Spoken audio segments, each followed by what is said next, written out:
Okay guys, so we're back out on the bank. I've come to a lake by me. It's on my club ticket. They don't let you say the name of the venues or anything like that, and they don't let you talking about brands and stuff. So unfortunately the comments also will have to be turned off, so I can't answer any comments about the lake. But if you do want to contact me about anything other than that, you can get me on Instagram, Fishing for Bites with Mo. I'm happy to answer any questions there. But anyway, we're back out on the bank. We are targeting eels and carp, really. Some stunning carp in here, but there's lots of eels as well. So we're just fishing maggots. Here's the setup. As you can see, we're fishing really close. We've raked the spot, and yeah, we're just fishing maggots and some ground bait. And yeah, let's see how we get on. But we're here for eels mainly, and yeah, we're not saying no to carp, we're not shaking them off at all. So what I've just done is, this is the swim we're fishing. I've done well in here in the past. Most people who fish here fish the far bank. It's like a snake lake, so there's no fishing on that bank. Everyone casts over there.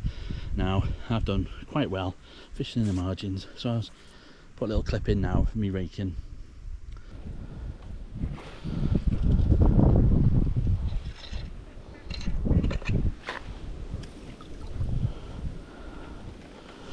Okay guys, so as you can see, yeah, one rake, that's what you're fishing over.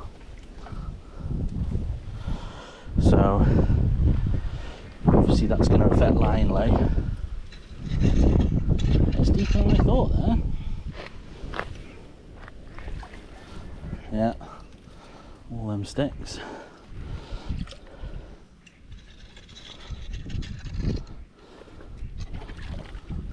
Yeah, so that's the left hand rod sorted. So as you can see, all that stuff, yeah, you're fishing over the top of that, not ideal. The fact that I've just raked as well is going to stir up the bottom. Yeah, that's going to bring fish in as well to investigate. And before now, I've literally, you always get carp and they come right touching this peg here, so there's no danger of that. So yeah, and like I say, the eels as well. So yeah, something I wanted to do with the garden rake is bring it down. Probably, well, I'm happy with them two spots. Under that tree is like a bit of a banker spot, but with the float and stuff, I think we're better off fishing with the two rods, fishing just one to the left, one to the right here. I'm sure we'll catch. If we're not picking up any eels, then I might move under the tree with one of them after. But obviously I'm fishing sort of, you know, right, what, 2.5 foot from the bank, so I can't be too noisy. Obviously we've just spooked a carp. Well, I say spooked it. Had a little knock on the float. Well, I've had a little roach or rud, it dropped off, and then I just had an indication on the float. Fortunately it was a line bite, so as I've lifted the float up, yeah, there's carp, big bow, you know, bow wave. So yeah, so we've just spooked a carp, but I think it's only a matter of time before they come back. Last time I fished on here, I think I just put it as in one of my videos as the species hunt, like I caught an eel, but I don't think I really told the story. I don't think so anyway. But basically I hooked 3 carp. Now that time I was just fishing for eels. I was on the pole, there's a tree to the left, I was getting it under there where the eels definitely have done well there before, certainly with the bites, but they're quite frustrating in here. I think there's a lot of small ones, but yeah, oh, big bow wave on the other side then. And yeah, so I fished with the pole there and I hooked 3 carp. Now I was just fishing single maggot, you know, I was fishing just for the eels and stuff, and yeah, I lost all 3 of them. To be honest, if I was on the rod and line, I would have landed the first 2. I had the fish under control on the pole, but because I've got a puller kit, there was that much elastic out, I just couldn't land them. Yeah, anyway, like I said, not fishing for them. It's one of those things, isn't it? But my theory is that single maggot, or double today, but double maggot, small baits, fish just aren't used to being fished for in a venue like this. Most of the people here, I think, fish 2 rods, you know, boilies, whatever. I've caught some big fish with worms from in here, 220 or 120 and 119 pound carp on a day session. And yeah, so I think they're not used to being fished for with sort of these like live baits, worms and maggots and stuff too often, and especially not on fine tackle as well. I guess it's sort of why like crumb works so well. It's because they never get caught on crumb, do they? Yeah, boilie is a bit more suspicious about, but the actual crumb or tiny pellets and stuff, you know, they never get caught on a 2mm pellet or stuff, or ground bait. I think that's why those baits are so effective, because the fish will just, you know, take that very readily. So anyway, yeah, that's my waffle about bait. But I generally think small baits are better in general anyway. I think bigger baits are a bit alarming. Depends on the venue, doesn't it, etc.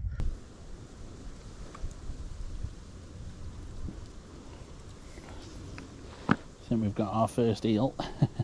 Yep.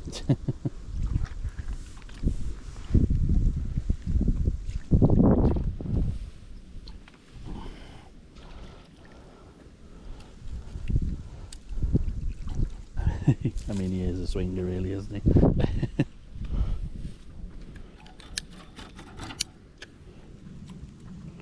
Well, there we go. Our first eel. That's about as good as we're going to get, I think. Let's get him back.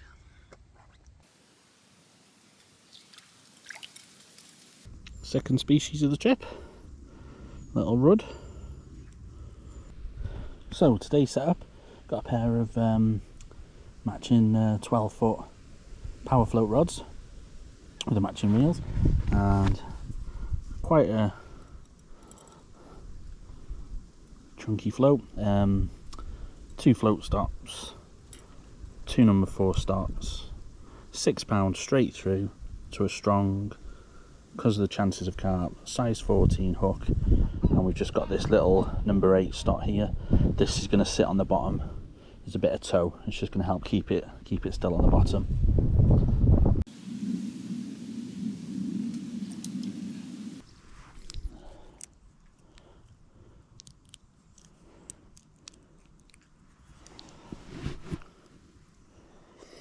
Another chunky rod. Wait.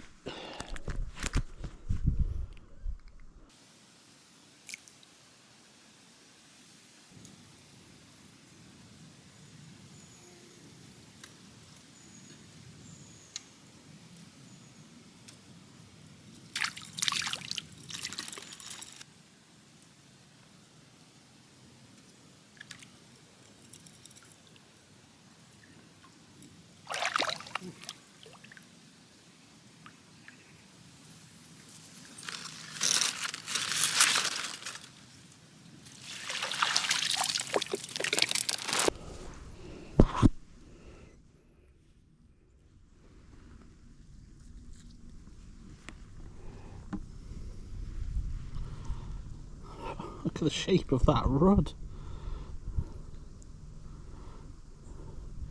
That is a cracking fish. The colours on him. Look at that for a rod, guys. Let's put him on the camera, get a proper video of him and all the tackle in the background. He is a cracking fish. Look at the shape of that. Right, let's get him back.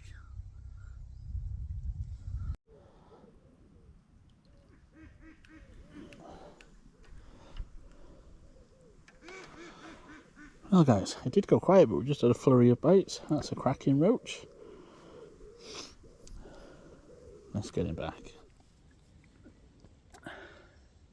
So it's getting on for about 7:45 now. We had a quiet spell, and we just had like 3 roach on the bounce. Some real good quality roach and rudd that we've had. I'm fishing in the margins, as I've said. I'm after eels. They love the margins, and the carp love the margins. A big carp has just bow waved in front of the swim when I was putting that roach back. That's the unfortunate thing with this method today. I've got nowhere close by that I can just slip fish back. I've got to put them back right on top of where I'm fishing, really. So I'm kind of taking them to the edge and placing them in to lower the disturbance, but obviously I'm creating a shadow. But it is what it is. But one thing for sure, I'm going to come back and I'm going to have a go fishing sort of further out, you know, to target some of the other fish that are in here, including the rudd and the roach. But I think there's some nice bream and stuff as well. So yeah, it's yeah, and it's only one other person on, so it's nice when you feel like you can sort of do what you want and things like that. So yeah, just like I say, do what you want in terms of methods and things like that, and not being hemmed in or whatever, you know. But yeah, I think as it starts to go darker in a bit, the eels will switch on. So hopefully we get a nice, a bigger eel. And I think it's only a matter of time before we hook a carp. I really do. And you get used to these, like this size of fish, so it's going to catch me. I'll have to try and be, you know, just not get like into a sort of false sense of security, isn't it? And be ready for that surge. Clutches are set, so we should be fine. Back home now. Yeah, to be honest, I was a bit disappointed from a video making perspective. That there wasn't anything spectacular, certainly from the eel and the, well, no carp front. Tiny little bootlace. That rudd was impressive, but I don't know. I like to try and bring you something a bit. I would have liked more, basically, is what I'm trying to say. But yeah, but what I thought was, and I was going to go back and do a second session, but then I realised with the footage I've got, it'd probably be too long a video. Because I'm trying to keep the videos roughly 15 minutes, 20 at the most. So yeah, so I've decided to put the video out, and I think that there is stuff to take from this video, he says, and that is about doing something different. Now that water is pretty much a carp water. I've never seen anybody other than fishing it for carp, and it pretty much that's what it is. But there is some decent other fish in there, and fish do thrive from neglect. And last time, like I said, I hooked those 3 carp. I feel confident I definitely would have landed. I think I would have landed all 3 on my rod and line, but it just never happened. Now I guess sometimes they're just not in that part of the lake. I don't know, but yeah. But I hope that you can take about doing something different. If you do the same, and I've always thought this, if you do the same as everyone else, you're just going to catch what everyone else is going to catch. And that's fine if that's what you're there for. Everybody fishes for different reasons, and there's nothing wrong with that at all. I really do want to catch fish, and I always want to catch more. And when I catch more, I want to catch more and more and more. That's just something I've always done. And so, yeah. So I hope you can take that, just something like raking. I've never seen anyone with a garden rake at a lake before. I know people do rake the weed for tench and stuff. That I know that's been done forever. But just look at what I dragged there. Now I did actually hook a stick as well, as it turned out, even raking like that. If I hadn't, how often would I have been fishing effectively, even with the float? If I had put a bottom bait down there, imagine what the line would have looked like going over that. Chances of hooking a stick is high as well. So yeah, and the other thing is about the bait and stuff is that fish, like, they eat your food. I think all underwater footage that we watch, if you think about it, they come and they eat, and they are aware. They're not. It's not like they're totally scared of the hook bait and they're never going to come near the swim because they know there's a hook there. They know there's something wrong, so they avoid what's wrong. And how many times I've been on the river and your tip is like this constantly, and the fish are just attacking the feeder, but they never get caught hitting that feeder.